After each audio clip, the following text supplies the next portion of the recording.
അപ്പോൾ ഗൈസ് നമുക്ക് ഉണ്ടാക്കാൻ തുടങ്ങാം. അതിനായിട്ട് നമ്മൾ ഇതുപോലത്തെ ഒരു ചിരട്ട എടുത്തിട്ടുണ്ട്. അതായത് നല്ല വീതിയുള്ള നല്ല വീതി സ്പേസ് ഉള്ള ചിരട്ട നമ്മൾ എടുത്തിട്ടുണ്ട്. അപ്പോൾ ഗൈസ് നമുക്ക് അങ്ങനെ കിഴിച്ചെടുക്കാം. അപ്പോൾ ഞാനിവിടെ മാർക്ക് ചെയ്തിട്ടുണ്ട്, 7 മാർക്കിംഗ് ആണ് ഞാൻ മാർക്ക് ചെയ്തിരിക്കുന്നത്. പിന്നെ അത് ഇതുപോലത്തെ ഒരു ടൂൾ വെച്ചാണ്, അതായത് റോട്ടറി ടൂൾ എന്ന് പറയും. ഇത് നമുക്ക് ഇതിനകത്ത് ഗ്രൈൻഡ് ചെയ്യാൻ പറ്റും ഇതിനകത്ത്. അപ്പോൾ ഗൈസ് അങ്ങനെ നമ്മൾ കിഴുത്തെല്ലാം വലുതാക്കി നമ്മൾ 7 കിഴുത്തെ നമ്മളങ്ങനെ വലുതാക്കി കിഴിച്ചെടുത്തിട്ടുണ്ട്. ഇനി നമുക്കിതിൻ്റെ ഹലോ ഗൈസ്, എല്ലാവർക്കും നമസ്കാരം. നമ്മുടെ പുതിയൊരു വീഡിയോയിലേക്ക് സ്വാഗതം. അപ്പോൾ ഗൈസ് ഇന്ന് നമ്മൾ വന്നിരിക്കുന്നത് ചിരട്ട കൊണ്ടൊരു പെൻ ഹോൾഡർ ഉണ്ടാക്കാൻ വേണ്ടിയാണ്. അപ്പോൾ നിങ്ങൾ ഇൻട്രോയും തമ്മിലേക്ക് കണ്ടുപോലെ അതുപോലെ സിമ്പിളായിട്ടുള്ള ഒരു പെൻ ഹോൾഡറാണ് നമ്മൾ ചെയ്യാൻ വേണ്ടി പോകുന്നത്. ആ ഫുൾ ഡീറ്റെയിൽസ് വീഡിയോ ആയിരിക്കും നമ്മളിത് ചെയ്യാൻ വേണ്ടി പോകുന്നത്. അപ്പോൾ ഞാൻ പറഞ്ഞ ലാഗടുപ്പിക്കുന്നില്ല, നമുക്ക് നേരെ വീഡിയോയിലേക്ക് പോകാം. Let's go.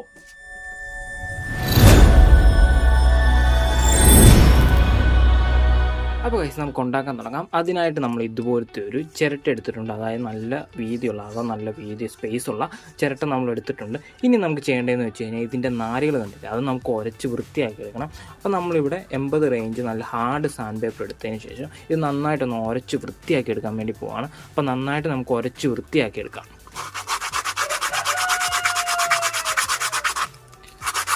അപ്പോൾ ഗൈസ് അങ്ങനെ നമ്മൾ നമ്മൾ ഉരച്ച് വൃത്തിയാക്കി എടുത്തിട്ടുണ്ട്. നിങ്ങൾ കണ്ടാൽ അറിയാം, നമ്മൾ ഫിനിഷാക്കി എടുത്തിട്ടുണ്ട്.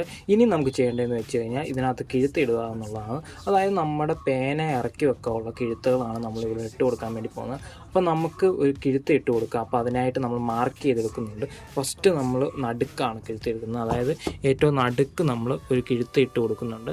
പിന്നെ സൈഡിൽ നമ്മൾ കിഴുത്ത് ഇട്ട് കൊടുക്കുന്നുണ്ട് ഇവിടെ ആയിട്ട്. പിന്നെ അങ്ങനെ നമ്മൾ ഫുള്ള് നമ്മളിങ്ങനെ കിഴുത്ത് ഇട്ടതിന് ശേഷം നമ്മൾ കിഴിച്ചെടുക്കാൻ വേണ്ടി പോവാണ്. അപ്പോൾ ഗൈസ് നമുക്ക് അങ്ങനെ കിഴിച്ചെടുക്കാം. അപ്പോൾ ഞാനിവിടെ മാർക്ക് ചെയ്തിട്ടുണ്ട്, 7 മാർക്കിംഗ് ആണ് ഞാൻ മാർക്ക് ചെയ്തിരിക്കുന്നത്. പിന്നെ ഞാൻ ഇവിടെ കണ്ടു കഴിഞ്ഞാൽ ഞാനിവിടെ ചെറുതായിട്ട് ഒരു ഹോൾ ഇട്ട് എടുത്തേക്കുന്നത് നിങ്ങൾക്ക് കാണാൻ കഴിയും.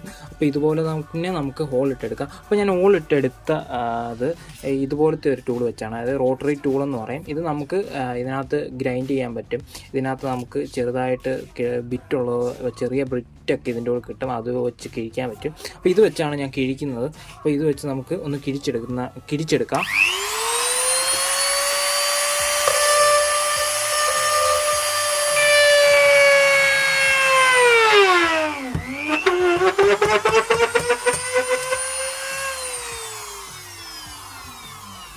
അപ്പോൾ ഗൈസ് നമ്മൾ ഇതുപോലെ ഫുള്ള് കിഴിച്ചെടുക്കണം. അപ്പോൾ നിങ്ങൾ കണ്ടു കഴിഞ്ഞാൽ ഇതിലെ കൂടെ പേന കയറത്തില്ലെന്ന് നിങ്ങൾക്ക് അപ്പോൾ ഓർക്കും. അപ്പോൾ ഇത് നമുക്ക് ഒന്നുകൂടെ വലുതാക്കി കിഴിച്ചെടുക്കണം, അതായത് ഉരച്ച് കിഴിച്ചെടുക്കണം. അപ്പോൾ ഞാനിത് ഫുള്ള് കിഴിച്ചെടുത്തതിന് ശേഷം കാണിച്ചു തരാം. അതായത് ഫുള്ള് ഞാൻ കിഴിച്ചെടുത്തതിന് ശേഷം കാണിച്ചു തരാം. അപ്പോൾ ഗൈസ് അങ്ങനെ നമ്മൾ കിഴുത്തെല്ലാം വലുതാക്കി നമ്മൾ 7 കിഴുത്തെ നമ്മളങ്ങനെ വലുതാക്കി കിഴിച്ചെടുത്തിട്ടുണ്ട്. ഇനി നമുക്കിതിൻ്റെ താഴത്തേക്കുള്ള ഒരു പലകയോ അല്ലെങ്കിൽ ഒരു പ്ലൈവുഡോ നമുക്ക് ഇതേ ഷേപ്പിൽ, അതായത് ഈ ചിരട്ടയുടെ താഴെഭാഗത്തിൻ്റെ ഷേപ്പിൽ കട്ട് ചെയ്തെടുത്തിട്ടുണ്ട്. ഇതുപോലെ നമുക്ക് പലകയോ അല്ലെങ്കിൽ പ്ലൈവുഡോ ഉപയോഗിക്കാം. അപ്പം ഞാനിവിടെ പ്ലൈവുഡാണ് ഉപയോഗിച്ചിരിക്കുന്നത്. അപ്പം ഇത് നമുക്കൊന്ന് ഒട്ടിച്ചെടുക്കുക, അത് താഴെ വെച്ചൊന്ന് ഒട്ടിച്ചെടുക്കുക. അതായത് പേന ഇടുമ്പോൾ നമ്മൾ ഈ ഒരു പെൻ ഹോൾഡർ എടുത്ത് മാറ്റുമ്പോൾ പേന താഴെ കൂടെ പോകാതിരിക്കാൻ വേണ്ടിയാണ്, അതിന് താഴെ ഒരു സപ്പോർട്ടിന് വേണ്ടിയാണ് നമ്മൾ ഈ ഒരു പലക ഒട്ടിച്ചു കൊടുക്കുന്നത്. അപ്പോൾ നമുക്കിതൊന്ന് ഒട്ടിച്ചു കൊടുക്കാം. ഇങ്ങനെ വെച്ചതിന് ശേഷം നമ്മൾ ഒട്ടിക്കുന്ന വശയെന്ന് പറയുന്നത് ഫ്ലസ് കുക്ക് വെച്ചാണ് നമ്മൾ ഒട്ടിക്കുന്നത്. അപ്പോൾ ഈ ഫ്ലസ് കുക്ക് നമുക്ക് ഇതിൻ്റെ സൈഡിലേക്കൊക്കെ ഒഴിച്ച് ഒട്ടിച്ചെടുക്കാം. ഇതുപോലെ ചെറിയ ഒഴിച്ച് നമുക്ക് ഒട്ടിച്ചെടുക്കാം. അപ്പോൾ ഗൈസ് അങ്ങനെ നമ്മൾ പലക അങ്ങനെ ഒട്ടിച്ചെടുത്തിട്ടുണ്ട്. നമ്മൾ താഴെ അങ്ങനെ പലക വെച്ച് ഒട്ടിച്ചെടുത്തിട്ടുണ്ട്. അങ്ങനെ ഫുള്ള് നമ്മൾ ഒട്ടിച്ചെടുത്തു. ഇനി നമുക്കിതിനകത്ത് വാർണിഷ് അടിക്കുക എന്നുള്ളതാണ്. അപ്പം നിങ്ങൾക്ക് വേണമെങ്കിൽ വാർണിഷ് അടിക്കുക, അല്ലെങ്കിൽ കുഴപ്പമില്ല, എണ്ണ തൂത്താൽ മതി, അതായത് വെളിച്ചെണ്ണ തൂത്തെടുത്താൽ മതി. അപ്പോൾ ഒന്നുകൂടെ ഒന്ന് ഫിനിഷിങ് കിട്ടാൻ വേണ്ടിയാണ് ഞാൻ വാർണിഷ് അടിക്കുന്നത്. അപ്പോൾ നമ്മൾ സ്ലീക്ക് എന്ന് പറയുന്ന വാർണിഷാണ് അടിക്കുന്നത്. അപ്പോൾ ഇതൊന്ന് നമുക്ക് ഇതിനകത്തിട്ട് അടിച്ചു കൊടുക്കാം. അപ്പോൾ ഗൈസ് നമുക്കങ്ങനെ വാർണിഷ് അടിച്ചു കൊടുക്കാം. വാർണിഷ് അടിച്ചതിന് ശേഷം നന്നായിട്ട് നമ്മൾ 2-3 മണിക്കൂർ വെയിലത്ത് വെച്ച് ഉണക്കിയെടുക്കണം. അല്ലെങ്കിൽ പിന്നെ നമ്മൾ കൈയൊക്കെ പിടിക്കുമ്പോൾ കൈരേഖയൊക്കെ പതിയാൻ സാധ്യതയുണ്ട്, അഴുക്കൊക്കെ ആകാൻ പെട്ടാൻ സാധ്യത. അപ്പോൾ ഒരു 2-3 മണിക്കൂറെങ്കിലും വെയിലത്ത് വെച്ച് നന്നായിട്ട് ഉണക്കിയെടുക്കണം. അപ്പോൾ ഇത് ഫുള്ളും നമുക്കൊന്ന് വാർണിഷ് അടിച്ച് ഇതിൻ്റെ ലാസ്റ്റ് വ്യൂ ഞാൻ കാണിച്ചു തരാം.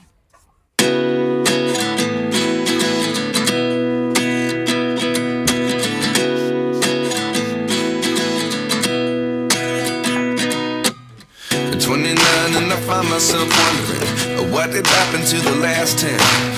I ran away with my life, fast forward, never turn back again. It's kind of funny that the more we pass time, the more we need to set the rewind. And 19 was the year I had to leave you, but now I'm seeing all the signs. Is this